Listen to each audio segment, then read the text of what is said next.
শীতকাল মানেই হচ্ছে একদিকে পিঠাপুলির উৎসব আবার অন্যদিকে হাঁসের মাংস খাওয়া। আজকে বিশাল বড় একটা ব্রিটিশ হাঁস নিয়ে আসলাম তোমাদের সাথে শেয়ার করার জন্য। আমার কিন্তু দাও আছে, আমি বাংলাদেশ থেকে নিয়ে এসেছিলাম, তবু আমার এখন চাকু দিয়ে কাটাকাটির একটা বেশ ভালো অভ্যাস তৈরি হয়ে গেছে।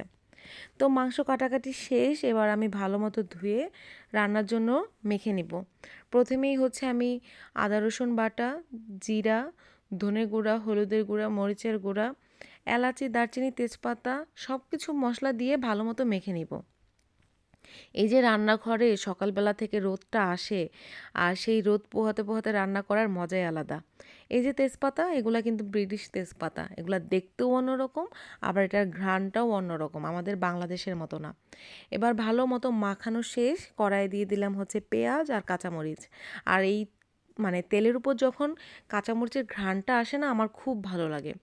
আর এই হাঁসের মাংস রান্না করার জন্য যথেষ্ট টাইম নিয়ে রান্না করতে হবে, হাতে সময় নিয়ে, কারণ এটা যত কষানো হবে তত ভালো হবে। আর এরকম ঢেকে কষাতে কষাতে এক সময় দেখা যাবে পানি উঠে গেছে। আর এই পানিটা কিন্তু আমি একটুও দেইনি, এই মাংস থেকেই উঠেছে। যখন এই পানিটা শুকিয়ে যাবে, তার মানে হচ্ছে হাঁসের মাংস আমার কষানো শেষ।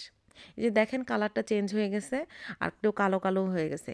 এবার আমি মাংসতে জল দিয়ে দিলাম ঝোলের জন্য, তারপর শেষের দিকে দিলাম আলু, আদারওয়াইজ আগে দিলে আলুটা গলে যেত। এই তো আমার রান্না কমপ্লিট।